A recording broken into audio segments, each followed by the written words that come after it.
अपन देखते हैं dipole, electric dipole. क्या बेटा? Electric dipole and dipole moment. ये क्या चीज़ है समझते हैं इसको। अगर दो चार्ज पार्टिकल्स है मेरे पास of equal magnitude but opposite sign are kept at a very small distance d apart, तो जो ये क्या फॉर्म करेंगे? Constitute a dipole. मतलब क्या? डाइपोल की बात करूं तो क्या है? डाइपोल की डेफिनेशन क्या है? Two equal and opposite, two equal and opposite charges kept at a small distance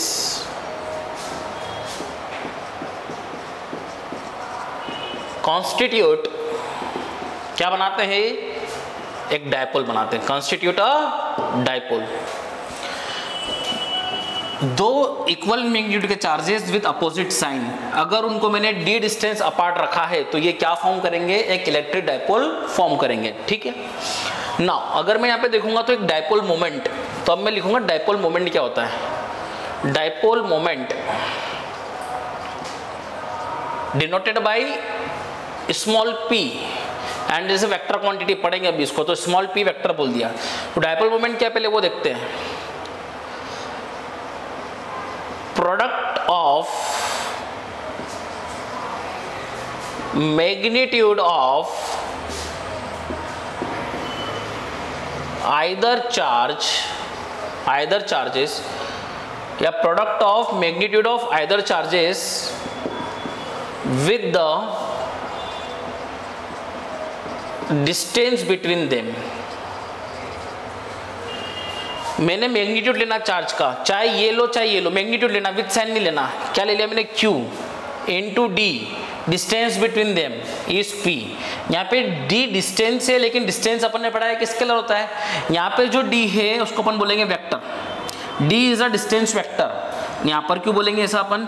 D distance vector इसलिए बोलेंगे क्योंकि ये क्या बताती है? डायरेक्शन बताएगी डायपोल की। यानी कि सिर्फ यहाँ पर जैसे कि मान लो Q तो स्केलर है, तो यहाँ पर अपन ने फिर डिस्टेंस बिटवीन देम को अपन ने क्या बना दिया? एक वेक्टर बना दिया। तो इट इज QD वेक्टर। तो मैं बोलूँगा यहाँ पर डिस्टेंस बिटवीन देम, फिर लिखूंगा मैं dipole moment.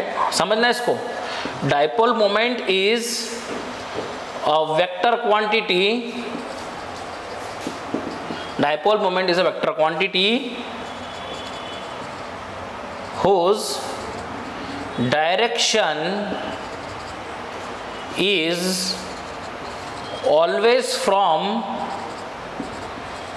negative charge to the positive charge।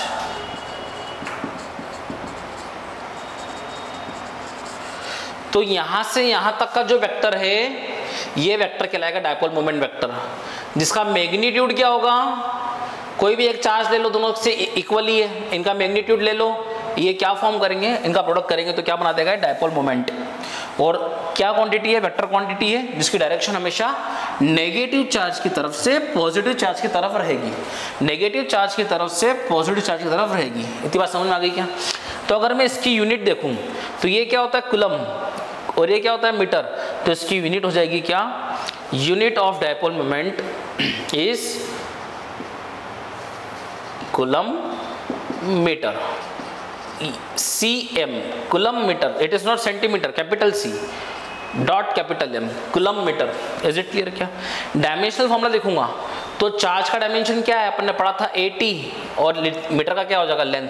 तो it is a dimensional formula of dipole moment. Dipole moment का क्या है? ये डायमेंशनल फॉर्मूला। कूलम के लिए लिखेंगे अपन 80। कैसे आया था पता है आपको? Charge upon time is current, तो I into T is charge, तो ये एम्पियर और ये टाइम। तो चार्ज का डायमेंशन फॉर्मूला 80 होता है। ठीक है, तो ATL। ठीक है, तो डाइपोल क्या समझ में आ गया, दो इक्वल मैग्नीट्यूड के charges with opposite sign are kept at a very small distance d, then it constitute a dipole and the product of either charges, चाहे ये ले लो मैग्नीट्यूड लेना है, with the distance between them, इन दोनों का जो प्रोडक्ट होगा वो आपको बताएगा डाइपोल मोमेंट का मैग्नीट्यूड। यहाँ पर डिस्टेंस वेक्टर बता रहा है डायरेक्शन ऑफ डाइपोल मोमेंट, और जो वेक्टर है उसका डायरेक्शन है हमेशा नेगेटिव से पॉजिटिव की तरफ। The direction of dipole moment is always from negative charge to the positive charge. ठीक है, आपको ऐसा यूनिट समझ में आ गया, चार्ज का कूलम होता है, डिस्टेंस का मीटर होता है, तो coulomb metre is an SI unit of dipole moment and dimension formula of coulomb is 80 and metre is L, that is 80 is dimension formula of dipole moment. इसको इतना लिखिए आप, नेक्स्ट समझते फिर बाद में अपन। ठीक है, इसको लिखो ना। यहाँ पर अपन एक नया टॉपिक देखते हैं, क्या,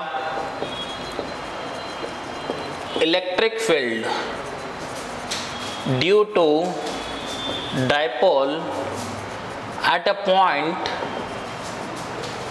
lying on its axial position, इसको एंड ऑन पोजिशन भी बोलते हैं। क्या बोलते हैं? एक्सियल पोजिशन मतलब एंड ऑन पोजिशन। समझते हैं क्या? अभी अपन ने थोड़ी देर पहले इलेक्ट्रिक डाइपोल देखा, इलेक्ट्रिक डाइपोल मोमेंट देखा। अब एक इलेक्ट्रिक डाइपोल क्या है अपने पास? इलेक्ट्रिक डाइपोल है। इलेक्ट्रिक डाइपोल कैसे बनाएंगे अपन? इलेक्ट्रिक डाइपोल बनेगा, एक चार्ज है -q ए पॉइंट पर, बी पॉइंट पर है एक charge q, they are kept at a distance. मान लो यहाँ पर डिस्टेंस कितनी है? The distance between A B is, मैंने मान लिया कितना, 2 है। तो यहाँ पर एक मिड पॉइंट है, मिड पॉइंट का नाम दे दिया क्या मैंने? O। यहाँ से इसके एक्सियल पोजीशन पे r डिस्टेंस पे एक पॉइंट लाई कर रहा है P। क्या लाई कर रहा है? Point P। तो यही निकालना है इस P पॉइंट पे इलेक्ट्रिक फील्ड। समझना ध्यान से, electric field due to dipole. Dipole क्या है? इलेक्ट्रिक फील्ड निकालना है। कहाँ पर? डाइपोल के सेंटर से डाइपोल की एक्सिस पे या फिर एंड पे P पॉइंट पर, यहाँ से r डिस्टेंस पे इलेक्ट्रिक डाइपोल निकालना है। तो चूंकि ये मिड पॉइंट हो गया, अपने 12 डिस्टेंस लिया भी इसलिए था क्योंकि ये कितना हो जाएगा, फिर ये हो जाएगा कितना, A, और ये हो जाएगा कितना, ये भी ये हो जाएगा मिड पॉइंट से r डिस्टेंस पे। तो ये जो डेरिवेशन करेंगे इसका अपन, ये डेरिवेशन बोर्ड्स में भी आता है और आपको इसका एज ए फॉर्मूला याद भी रखना है, जो फॉर्मूला डिराइव होगा एंड में।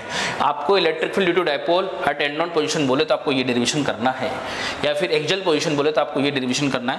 हमेशा जो डिस्टेंस लेंगे अपन वो सेंटर ऑफ द डाइपोल से लेंगे, दैट इज पॉइंट O से। इज इट क्लियर क्या? ठीक है, यहाँ पे -q है +q है, इक्वल मैग्नीट्यूड है, डाइपोल बन चुका है। डिस्टेंस बिटवीन देम अपन ने पहले d मानी थी, अब d को अपन ने 2a बोल दिया, बोल सकते हैं क्योंकि मुझे इतना a है उतना a कर दिया मैंने। इज इट क्लियर क्या? वो आसान हो जाएगा। अगर मैं d लेता तो ये d/2 थोड़ा अच्छा नहीं दिखता। ठीक है, तो a कर लिया, ये भी सही बात है, कोई दिक्कत वाली बात नहीं है। a 2a मान लिया, ये a हो गया, ये a हो गया, मान सकते हैं ये भी अपन। ठीक है, इतना समझ में आ गया आपको। अब मेरे को इलेक्ट्रिक फील्ड निकालना है यहाँ पर। ठीक है, तो इलेक्ट्रिक फील्ड का जो फॉर्मूला है वो अपन देखेंगे क्या होता है, 1/4πε0 q/r²। ठीक है, r कहाँ से कहाँ तक डिस्टेंस है, मुझे P पॉइंट पे निकालना है। तो जहाँ भी मैं इलेक्ट्रिक डाइपोल जहाँ भी मैं इलेक्ट्रिक फील्ड निकालूंगा, कन्वेंशन पढ़ा था अपन ने, एक गुरु मंत्र पढ़ा था, जहाँ भी इलेक्ट्रिक फील्ड निकालते हैं वहाँ पे अपन +1 कूलम रखेंगे। जहाँ भी अपन इलेक्ट्रिक फील्ड निकालते हैं वहाँ पे अपन क्या पुट करते हैं? +1 कूलम। क्या पुट करते हैं अपन? +1 कूलम। तो यहाँ पे क्या पुट करा मैंने? +1 कूलम। तो मैंने देखा इलेक्ट्रिक फील्ड का फॉर्मूला है ये, तो अगर यहाँ पर इसकी इलेक्ट्रिक फील्ड निकालो B की, तो B की इलेक्ट्रिक फील्ड निकालूंगा तो B वाला चार्ज क्या करेगा? Q पॉजिटिव है, वो क्या करेगा? इसको रिपेल। तो इसकी जो इलेक्ट्रिक फील्ड होगी वो इधर साइड होगी, कितनी? EBP, क्योंकि ये +1 कूलम को रिपेल करेगा। समझ रहे मेरी बात? इसको अभी भूल जाओ, ये वाला चार्ज इस +1 कूलम को पॉजिटिव लाइक चार्जेस, ये इसको क्या करेगा? रिपेल। तो इसकी जो इलेक्ट्रिक फील्ड होगी वो इधर होगी, EBP। अब वो नेगेटिव है, नेगेटिव वाला इसको क्या करेगा? अट्रैक्ट करेगा। तो वो क्या हो जाएगा? EP है, P से A की तरफ। ये इसकी इलेक्ट्रिक फील्ड इधर साइड होगी और उसकी इलेक्ट्रिक फील्ड इधर साइड होगी। इज इट क्लियर क्या? बात समझ में आ गई क्या? +1 कूलम को नेगेटिव चार्ज क्या करेगा? अपनी तरफ अट्रैक्ट करेगा। अब मुझे नेट इलेक्ट्रिक फील्ड निकालनी है। मुझे क्या निकालनी है? Net electric field. तो फॉर्मूला है 1/4πε0, सॉरी, मुझे नेट इलेक्ट्रिक फील्ड निकालनी है। अब नेट में क्या होगा? जो बड़ा होगा उसमें छोटा घटा देंगे अपन, ये बड़ा होगा तो इसमें से ये घटा देंगे, ये बड़ा होगा तो इसमें से ये घटा देंगे। तो अपन देखते हैं बड़ा छोटा कौन है। इलेक्ट्रिक फील्ड का अगर फॉर्मूला देखूं मैं तो ई पी ए का अगर फॉर्मूला होगा, ई पी ए अगर देखूं मैं तो ई पी ए कितना होगा 1/4 pi epsilon not, 1/4 pi epsilon not. Charge क्या है ए वाला, नेगेटिव लेंगे, डायरेक्शन देख चुके अपन, डायरेक्शन अपन देख चुके अपन, यहाँ पुट करेंगे कैसे, magnitude upon distance P A का स्क्वायर। और अगर मैं ई बी पी देखूंगा तो कितना हो जाएगा 1/4 पाई एप्सिलॉन नॉट, कितना चार्ज है क्यू अपॉन कितना होगा बीपी का स्क्वायर। अब मुझे बताओ कि ये बीपी लेंथ ज़्यादा है या ये एपी लेंथ ज़्यादा है, एपी लेंथ ज़्यादा है। एपी लेंथ कितनी है, ये कितना है आर, ये कितना है ए, ये आर और ये ए, तो ये हो गया आर प्लस ए। बीपी निकालेंगे अपन, ये कितना है आर, ध्यान से देखने की कोशिश करिए, ये कितना है आर, आर में से ये चले गया, इतना हो जाएगा बच्चे का कितना आर माइनस ए। यहाँ से यहाँ तक का आर है, उसमें से इतना ए चले गया, तो यहाँ से यहाँ तक का जो बचा वो आर माइनस ए बचा। तो ये डिस्टेंस ज़्यादा है, ग्रेटर द डिस्टेंस कौन सा, पी ए ज़्यादा है, lesser with the field inverse relation है। ये कितना है कम है, तो ये ज़्यादा होगा।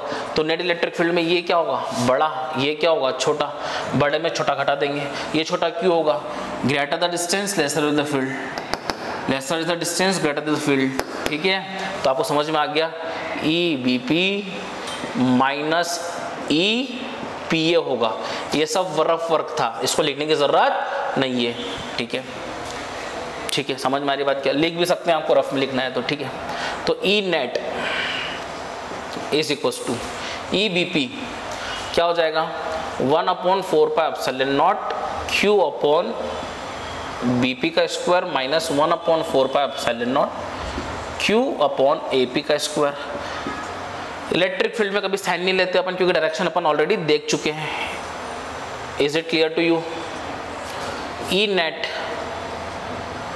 Q upon 4 pi epsilon naught common निकालेंगे, क्या बचेगा 1 बी पी का square. The value of B P is R minus A, तो it is R minus A का square minus of 1/r plus A का होल स्क्वायर। ये value है A P की, ध्यान देने की जरूरत है बेटा।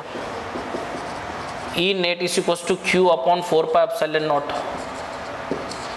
ये वहाँ जाएगा तो it is R square plus A square plus 2r A, minus हो जाएगा तो R square minus of A square plus of 2r A upon R minus A into R plus A का होल स्क्वायर। ये से ये cut गया, ये से ये कट गया, ध्यान से देखने की जरूरत है। इधर लिख रहा हूँ मैं, ठीक है, यहाँ लिख रहा हूँ मैं क्या, E net is equal to Q upon 4 pi epsilon naught, ध्यान से देखने की जरूरत है, ठीक है,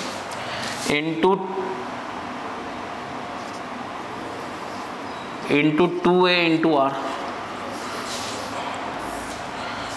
क्या बचा, नहीं 4r है बचा, क्या बचा 4r है, 2r है प्लस 2r है 4r है upon a minus B into A plus B, that is R square minus A square का होल स्क्वायर। ठीक है, अब ध्यान देखने की जरूरत है, इधर ध्यान से देखिए बेटा, यहाँ पे फिर से देखेंगे। यहाँ पर जो मैंने बताया था डायपोल कब बनता है, जब ये डिस्टेंस क्या होती है बहुत कम, मैंने बताया था डायपोल डेफिनेशन में, when two equal and opposite charges are placed at a very small distance then it constitute a dipole. जब ये डिस्टेंस अगर बहुत कम है तो यहाँ पे लिख सकते हैं अपन कि ये आर के कंपेरिजन में ए बहुत छोटा है, आर के कंपैरिजन में ए बहुत छोटा है, तो आर का स्क्वायर और बड़ा होगा क्योंकि आर बड़ा है, क्योंकि ए छोटा है तो ए का स्क्वायर और कम होगा, तो उसको घटाने से कोई फर्क नहीं पड़ेगा। कोई भी छोटी क्वांटिटी अगर ऐड कर रहे हैं या सब्ट्रैक्ट कर रहे हैं तो उसको नेग्लेक्ट करेंगे तो कोई फर्क नहीं पड़ेगा, लेकिन यहाँ से नेग्लेक्ट नहीं कर सकते अपन ए को, ये मल्टीप्लाई में हो रहा है। कोई भी क्वांटिटी छोटी अगर मल्टीप्लाई हो रही है तो बहुत बड़ा फर्क पड़ता है, कोई भी बड़ी क्वांटिटी अगर मल्टीप्लाई हो रही है तो बहुत बड़ा फर्क पड़ता है, लेकिन अगर कोई भी छोटी क्वांटिटी ऐड या सब्ट्रैक्ट हो रही है तो कोई फर्क नहीं पड़ेगा। तो ये आर है, जैसे मान लो 1 लाख में से मैं 1 घटाऊंगा तो कोई फर्क नहीं पड़ेगा, 1 लाख में से अगर मैं 0.1 घटाऊंगा तो कोई फर्क नहीं पड़ेगा, लेकिन 1 लाख के अंदर 0.1 का मल्टीप्लाई करूंगा तो क्या हो जाएगा, बहुत फर्क पड़ेगा, 10,000 ही हो जाएगा वो, तो मल्टीप्लाई के अंदर फर्क पड़ेगा। तो छोटी क्वांटिटी है, छोटी क्वांटिटी का स्क्वायर और छोटा, और छोटे को घटाने से कोई फर्क नहीं पड़ेगा क्योंकि आर एक बड़ी क्वांटिटी है। ठीक है, तो इसको क्या करा मैंने, अपन जानते हैं कि since R is very very less than A, hence can be neglected, hence can be neglected, ऐसा लिख देना। ठीक, E net is equals to Q into 4 R A upon 4 pi epsilon naught, R का स्क्वायर है, क्या हो जाएगा, are की पावर 4, क्या हो जाएगा, आर की पावर 4, देन ई नेट जो है वो क्या हो जाएगा, 2 इंटू 4 को तोड़ रहा हूं मैं दो पार्ट में, 2 इंटू 2a, ये आर से एक आर कट जाएगा, क्या बचेगा, नीचे आर का क्यूब। क्या किया अपन ने, ध्यान से देखो, यहां पर 4 को 2 टुकड़े कर लिए, 2 इंटू 2, तो q इंटू 2a हो गया, एक r से r कट गया, क्या बचा, r क्यूब। अपन जानते हैं डायपोल मोमेंट क्या पढ़ा था अपन ने, q into distance between them, the distance between them is 2a, तो ये क्या बन जाएगा, यहाँ लिख देना, therefore p is equals to 2a, q into 2a, तो यहाँ पर इसकी वैल्यू कितनी पुट कर दूंगा, p, तो जो ई नेट आ रहा है, वो ई नेट जो आ रहा है वो आ रहा है, कितना आ रहा है, E net is equals to 2p upon 4 pi epsilon naught R cube. ठीक है, अब ध्यान देंगे आप, बड़ा कौन था ये, तो नेट फील्ड की डायरेक्शन क्या आ गई, बड़े के साइड, डोमिनेंसी इसकी है ना, ये बड़ा है छोटा है, डोमिनेंसी किधर आएगी, इधर, तो ई नेट किधर होगा, इधर। इलेक्ट्रिक डायपोल मोमेंट किधर होता है, नेगेटिव से पॉजिटिव, दोनों की डायरेक्शन क्या है, सेम, ये भी राइटवर्ड्स, ये भी राइटवर्ड्स, तो अगर वेक्टर क्वांटिटी लिखूंगा दोनों सेम डायरेक्शन में, क्योंकि इलेक्ट्रिक फील्ड भी वेक्टर है, इसलिए वेक्टर लिखना पड़ेगा अपने को, तो ये वेक्टर फॉर्म लिख दिया अपन ने। ठीक है, तो क्या फॉर्मूला हो गया, 2p upon 4 pi epsilon R square, where p is a dipole moment, q into 2 है। ठीक है, तो लिखेंगे आप इसको,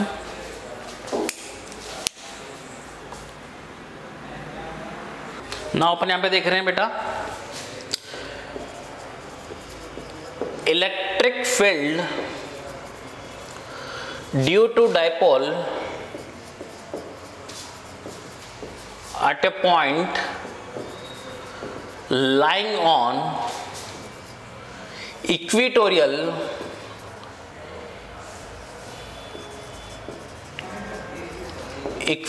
line, और क्या बोल सकते हो उसको अपन, ब्रॉड ऑन पोजिशन। एक था पहले क्या पढ़ा था अपन ने, एक्सियल और एंड ऑन, अब इक्वेटोरियल लाइन और ब्रॉड ऑन पोजिशन। ये क्या है इक्वेटोरियल लाइन, देखो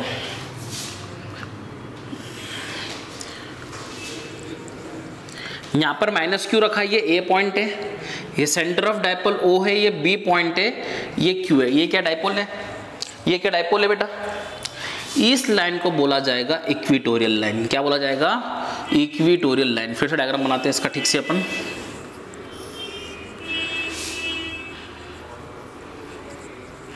ये हो गया माइनस क्यू, ये हो गया प्लस क्यू, ये हो गया पॉइंट ओ, ये डिस्टेंस हो गई कितनी ए, ये डिस्टेंस हो गई कितनी ए, टोटल डिस्टेंस कितनी है 2 है। ये इक्वेटोरियल लाइन है, ये कौन सी लाइन है बेटा, इक्वेटोरियल लाइन। ये कितनी डिस्टेंस है आर, यहाँ पर पॉइंट है पी, इस पी पॉइंट पे मुझे निकालना है कितना, इलेक्ट्रिक फील्ड। पहले क्या था, एक्सियल पोजीशन, अब कौन सी पोजीशन है, इक्वेटोरियल पोजीशन। समझ में आ रहा आप लोगों को। तो यहाँ पर अगर मेरे को इलेक्ट्रिक फील्ड निकालना है तो यहाँ पे क्या पुट करूंगा मैं, +1 कूलम। क्या पुट करूंगा, +1 कूलम। इसको नाम दे दिया मैंने ए, इसको नाम दे दिया मैंने क्या बी, इसको नाम दे दिया क्या मैंने ए। ध्यान समझने की जरूरत है इसको। ये है, अगर मैं देखूं तो ये नेगेटिव चार्ज को क्या करेगा,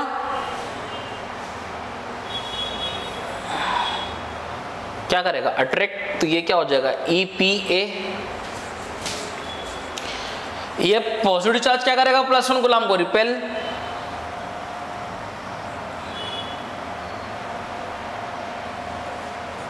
क्या हो गया, ये EBP। समझ में आ रही बात। ये डिस्टेंस a है, ये डिस्टेंस r है. Using Pythagoras theorem it is r square plus a square. Using Pythagoras theorem it is a and it is r. This distance will be r square plus a square. Is it clear? क्या आप समझना इधर? ये angle अगर मैंने theta माना तो ये एंगल भी थीटा होगा, क्योंकि ये दोनों ट्रायंगल्स कॉन्ग्रुएंट है, क्योंकि इसके अंदर ये दोनों साइड्स बराबर है, 90-90 ईच है, और ये क्या है, परपेंडिकुलर बाइसेक्टर कॉमन. दोनों ट्रायंगल कॉन्ग्रुएंट हो गए, तो ये एंगल अगर थीटा होगा तो ये एंगल भी थीटा होगा, क्योंकि दोनों ट्रायंगल्स कॉन्ग्रुएंट है. Is it clear? क्या अब मैं यहाँ पर एक हॉरिजॉन्टल लाइन ड्रॉ करता हूँ. ये एंगल अगर थीटा है तो ये एंगल भी थीटा होगा. This is called corresponding angle, क्योंकि दोनों लाइंस पैरेलल है, ये ट्रांसवर्सल है, थीटा करस्पॉन्डिंग एंगल. तो अगर ये थीटा है तो इसका इधर वाला जो कंपोनेंट आएगा वो कंपोनेंट हो जाएगा EBP cos थीटा, और इसके इधर साइड जो कंपोनेंट आएगा वो आ जाएगा EBP sin थीटा. आप सब लोग जानते हैं थीटा के साथ वाला कंपोनेंट cos और इधर वाला कंपोनेंट क्या आ जाएगा बेटा, साइन. ये EBP है. ये एंगल अगर थीटा है तो अल्टरनेट इंटीरियर एंगल ये थीटा हो जाएगा. अगर ये इलेक्ट्रिक फील्ड है तो इधर साइड जो कंपोनेंट जाएगा वो आ जाएगा EPA cos थीटा, और इसके इधर वाला जो आ जाएगा वो आ जाएगा EPA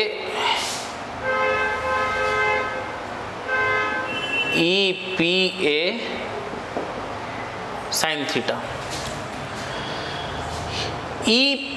EBP को देखूंगा तो EBP क्या हो जाएगा, अगर फॉर्मूला देखूंगा तो क्या होता है फॉर्मूला, 1/4πε0. B पे चार्ज कितना है, Q अपॉन डिस्टेंस क्या हो जाएगा, BP डिस्टेंस कितना है, r square plus a square का होल स्क्वायर. तो EBP कितना हो जाएगा, 1/4πε0 Q upon r square plus a square. अगर मैं EAP निकालूंगा तो EAP कितना हो जाएगा, 1/4πε0. अपन सिर्फ मैग्नीट्यूड पुट करते हैं, साइन पुट नहीं करेंगे, डायरेक्शन देख चुके क्योंकि अपन, upon √r square plus a square का होल स्क्वायर. तो EAP जो है वो हो जाएगा 1/4πε0 Q upon r square plus a square. ये दोनों इलेक्ट्रिक फील्ड बराबर है, तो ये EBP साइन थीटा और EAP साइन थीटा दोनों बराबर है, तो इक्वल एंड अपोजिट कैंसिल हो जाएंगे. तो क्या करेंगे, vertical components of electric field are equal and opposite. they cancel each other, एक दूसरे को कैंसिल कर दिया.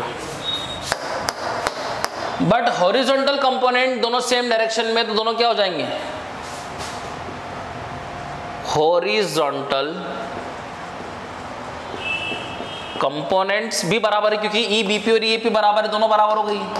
Horizontal components are also equal and acted in same direction to get, है ना, same direction they get. ये तक क्यों लिख रहा हूं, आपके डेरिवेशन बोर्ड में आएगा, ये इसके पहले वाला भी आएगा और ये भी आ सकता है, ठीक है, मतलब आते हैं इस प्रकार के. Horizontal components are equal and acted in same direction, they get added to produce net electric field, तो जो E नेट होगा वो हो जाएगा EPA cos theta plus EBP cos theta, और हम जानते हैं कि EPA EBP बराबर है, तो इसको लिख देंगे E net twice of EPA cos theta ना कॉस थीटा की वैल्यू निकालेंगे इस ट्रायंगल से, कॉस थीटा ये थीटा है तो ये क्या हो जाएगा बेस अपॉन ये क्या हो जाएगा hypotenuse root over R square plus A square. तो ई नेट ई पी ए की वैल्यू पता आपने को ये रही 1/4πε0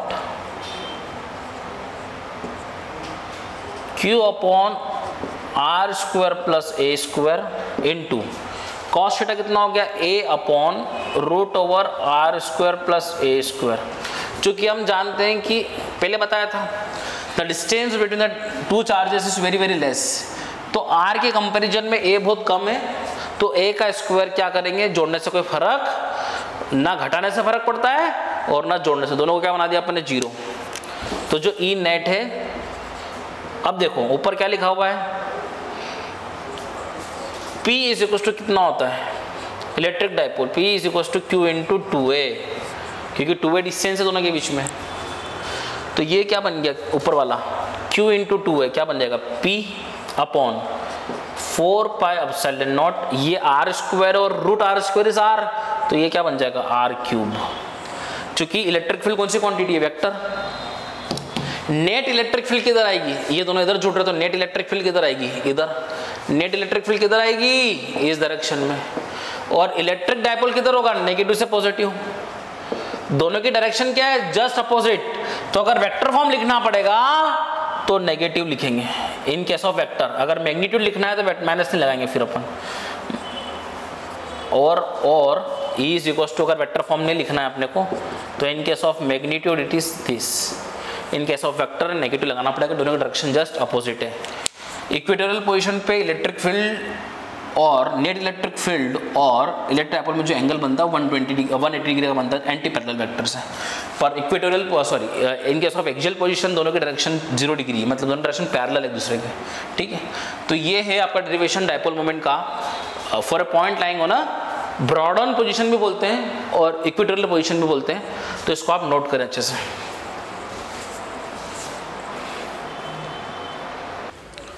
ना यहाँ पर अपन देखेंगे फिर से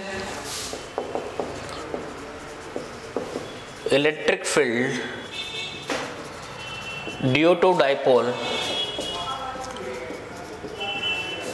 eight any point, at any point मतलब क्या, डायग्राम बनाते हैं इसका अपन, ये डाइपोल है -q + q, ये डिस्टेंस है 2a, ये डिस्टेंस है a, ये डिस्टेंस है a। अब इस डायपोल के सेंटर से पहले कौन सा एंगल लिया था अपन ने 90 डिग्री, उसके पहले कौन सा एंगल लिया था अपन ने 0 डिग्री। अब मैं किसी एंगल थीटा की बात कर रहा हूं और मैं आज किसी r डिस्टेंस की बात कर रहा हूं, समझ रहे हो मेरी बात। पहले दो चीज फिक्स थी मेरी, कौन सी, ये पॉइंट कहां आ गया था, यहां आ गया था, क्या बन गया था वो एंगल 0 एक्सियल पोजीशन और एंड ऑन पोजीशन। जैसे ये यहां पहुंच जाएगा 90 डिग्री पे तो एंगल क्या हो जाएगा 90 डिग्री, तो क्या बन जाएगा वो इक्वेटोरियल और ब्रॉड ऑन। अब किसी डिस्टेंस r पे किसी थीटा एंगल पे है तो इलेक्ट्रिक फील्ड का फॉर्मूला आपको जनरली याद रखना है, it is 1/4πε0 P upon r cube, P is a dipole moment, small p is a dipole moment,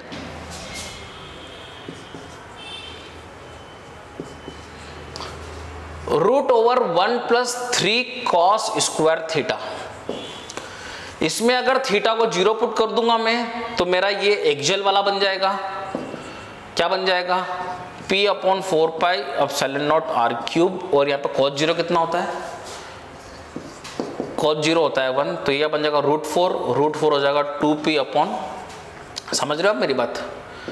ये किसी जनरल पॉइंट में मैं प्रूफ करके दिखा रहा हूँ कि वो आ भी रहा है, देखो। और अगर यहाँ पर मैं थीटा को 90 डिग्री पुट करता हूँ तो ये बन जाएगा आपका इक्वेटोरियल वाला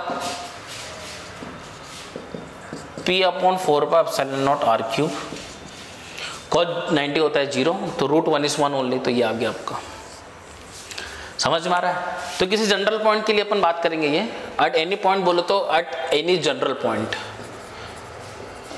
कोई भी पॉइंट हो गया, तो ये जनरल फॉर्म अपन ने देख लिया इलेक्ट्रिक फील्ड का। यहाँ पे थीटा को वेरी करवाते रहो, वेरी करवाते करवाते अलग अलग पॉइंट पे इलेक्ट्रिक फील्ड देते रहेगा। 0 पुट करोगे तो ये देगा आपको and on position, 90 degree put करोगे तो ये दे देगा आपको ब्रॉड ऑन पोजीशन, जो अपन ने देखा भी है, नोट डाउन इट। नाउ अपन देखते हैं torque on a dipole placed in uniform electric field. एक यूनिफॉर्म इलेक्ट्रिक फील्ड है, मान लो इधर इलेक्ट्रिक फील्ड है, ये क्या है, इलेक्ट्रिक फील्ड लाइन्स है, these are the electric field lines, ये यूनिफॉर्म इलेक्ट्रिक फील्ड से। जो पैरेलल फील्ड होगी वो यूनिफॉर्म होती है, पढ़ाया था अपन ने इलेक्ट्रिक फील्ड लाइन्स की प्रॉपर्टी में, ठीक है।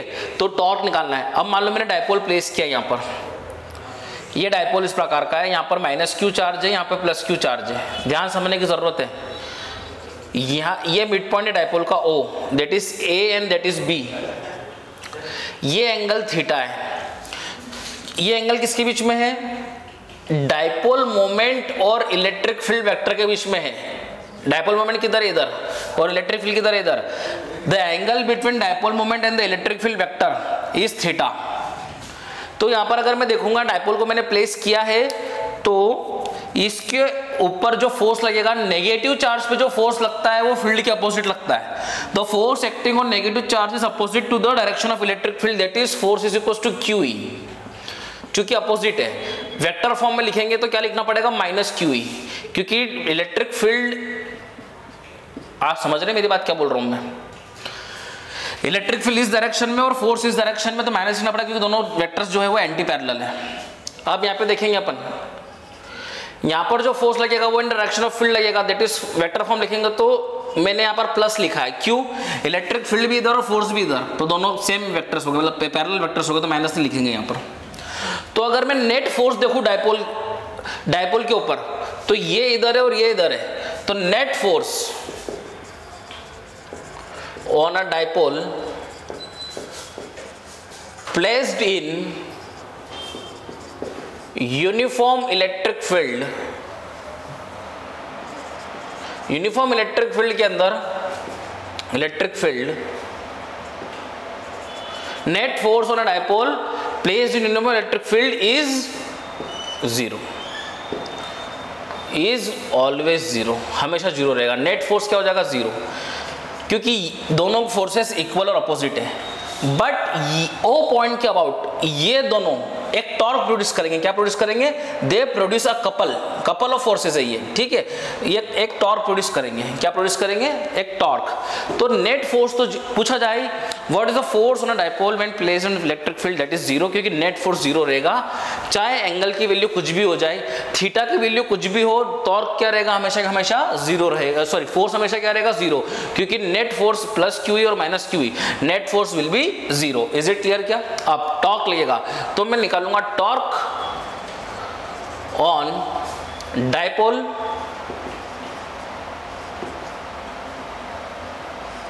अबाउट ओ पॉइंट के अबाउट टॉर्क निकालूंगा, ठीक है। तो यहां पर अगर मैं टॉर्क निकालूंगा तो यहां पर अगर मैं देखूं तो ये फोर्स है, ये डिस्टेंस कितनी है, 2 है। समझने की कोशिश करिएगा, यहां से यहां तक की जो डिस्टेंस है वो डिस्टेंस कितनी है, 2 है। यहां से यहां तक की जो डिस्टेंस है वो क्या है, a। यहां से यहां तक की जो डिस्टेंस है वो क्या है, a। अरे बोलो यार, ये डिस्टेंस कितनी है, ये डिस्टेंस कितनी है, a।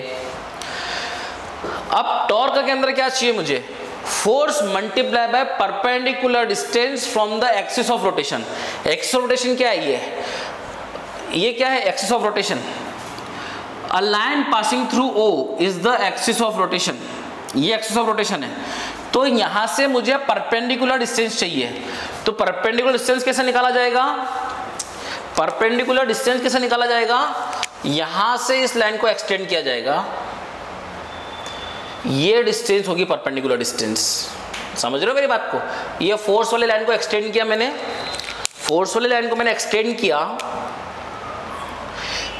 ये A है, तो ये जो डिस्टेंस है ये फोर्स से परपेंडिकुलर डिस्टेंस है, ठीक है। ये थीटा है तो ये थीटा होगा, और चूंकि ये A है तो थीटा के अपोजिट वाली जो लेंथ होगी वो होगी A sin theta. This length must be A sin theta. तो force multiply by perpendicular distance from the axis of rotation. तो ये अपन लिखेंगे, ठीक है। तो जो टॉर्क है वो टॉर्क हो जाएगा,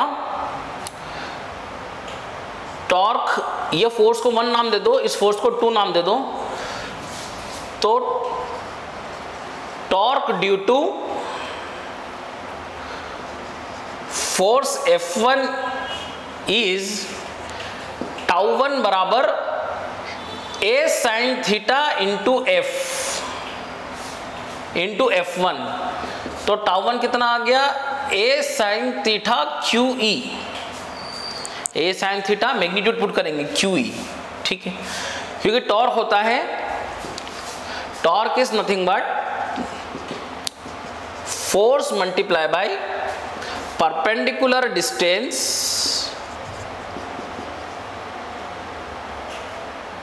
from axis of rotation to the force line. Force line ये रही, फोर्स लाइन से परपेंडिकुलर डिस्टेंस कहां से, एक्सिस ऑफ रोटेशन से, ठीक है। तो a sin theta into QE is τ1, ठीक है। अब मैं τ2 की बात करूं बेटा, torque due to force F2 is τ2 is again, अब यहां से परपेंडिकुलर डिस्टेंस लेंगे, ये क्या हो गई, फोर्स की लाइन हो गई, दिस इज द फोर्स की लाइन, ठीक है। ध्यान से देखो इधर, ये डिस्टेंस जो हो गई, ये क्या है आपकी A, समझना कोशिश करना यहां पे, देखो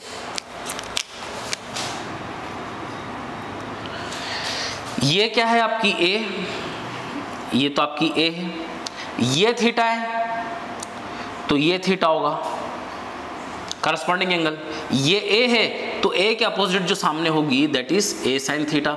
तो फोर्स मल्टीप्लाई बाय, ये force multiply by perpendicular distance, तो it is A sin theta into QE। तो अगर मैं नेट टॉर्क निकालूंगा तो इट इज τ1 प्लस τ2, तो नेट टॉर्क जो आ जाएगा A sin theta QE plus A sin theta QE। तो torque becomes Q into 2A sin theta, ये क्या बन जाएगा, डायपोल मोमेंट। तो it is P into E sin theta, it is Q into 2A E sin theta, it is, ये अपन जानते हैं dipole moment होता है Q into distance between the charges P E sin theta, और in terms of vector लिखेंगे तो it is torque vector is equals to P cross E vector. Direction निकालूंगा torque की, तो कभी भी एक अपन ने वेक्टर पढ़ा था, direction of A cross B निकालना है तो A की तरफ अपन पाम रखेंगे और B की तरफ अपन कर्ल करेंगे, A की तरफ पाम करेंगे, B की तरफ कर्ल करेंगे, डायरेक्शन बताएगा A क्रॉस B की। तो यहाँ P की तरफ पाम रखूंगा, E की तरफ कर्ल करूंगा, तो P किधर है, P इधर है, P किधर है, इधर है, नेगेटिव से पॉजिटिव, ये रहा P, ये रहा P और ये रहा E, E क्या रहा, ये रहा E, ये P और ये E, तो मैंने कर्ल किया। The direction of the thumb is inwards, inwards मतलब क्या बना देंगे, क्रॉस, क्रॉस का मतलब क्या होता है, अंदर की तरफ। तो लिख देंगे टॉर्क तो वेक्टर क्वांटिटी है, अपन जानते ही है, direction of torque is, direction of torque is perpendicular to the plane of board inwards, board and inwards, अंदर की तरफ है, ठीक है। इतना समझ में आ गया आपको। अब यहाँ पे देखेंगे अपन torque P sin theta torque हो गया,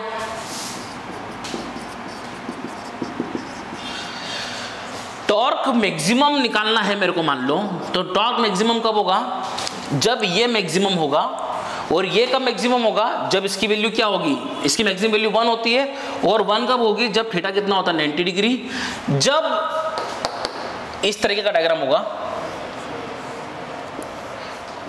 ये माइनस क्यू, ये प्लस क्यू, ये डायरेक्शन हो गई P की, ये हो गया इलेक्ट्रिक फील्ड की, दोनों में एंगल कितना होगा 90 डिग्री। तो इस केस में जो टॉर्क होगा वो क्या होगा maximum, that is PE sine 90 degree, that is कितना हो जाएगा PE, that is the maximum torque. और टॉर्क जीरो कब होगा, जब इसकी वैल्यू जीरो होगी और थीटा बराबर 0 डिग्री और थीटा बराबर 180 डिग्री पे जो टॉर्क आ रहा है वो आ रहा है 0, क्योंकि साइन 0 कितना होता है 0 और साइन 180 भी कितना होता है 0। तो कैसा केस होगा, इस तरीके का केस होगा कि इलेक्ट्रिक फील्ड है और डायपोल भी इस तरीके का है, -q + q, इलेक्ट्रिक फील्ड भी इधर और ये भी इधर, दोनों में एंगल कितना होगा 0 डिग्री, टॉर्क हो जाएगा 0। यहाँ पर हो गया प्लस, यहाँ पर हो गया -q, यहाँ पर हो गया +q, डायपोल मोमेंट किधर हो गया इधर, इलेक्ट्रिक फील्ड किधर है इधर, दोनों में एंगल कितना है 180 डिग्री, यहाँ पे भी टॉर्क 0। इन दोनों केसेस में टॉर्क 0 होगा, इस केस में टॉर्क मैक्सिमम होगा। और आपने लिखा है कि डायरेक्शन ऑफ टॉर्क किधर होगी, अगर इस तरीके का डायग्राम है तो direction of torque is inwards. Dot को अपन शो करेंगे आउटवर्ड्स और क्रॉस को अपन शो करेंगे इनवर्ड्स। इतना क्लियर है कि आपको, अगर नेट फोर्स पूछा जाए इस केस में, तो जब भी अगर इलेक्ट्रिक फील्ड यूनिफॉर्म है, डायपोल को किसी भी एंगल पर रखा जाए हमेशा फोर्स 0 रहेगा और जो टॉर्क होगा वो होगा P sin थीटा। और इस तरीके से अपने पूरा डेरिवेशन किया है, इसको लिखें आप।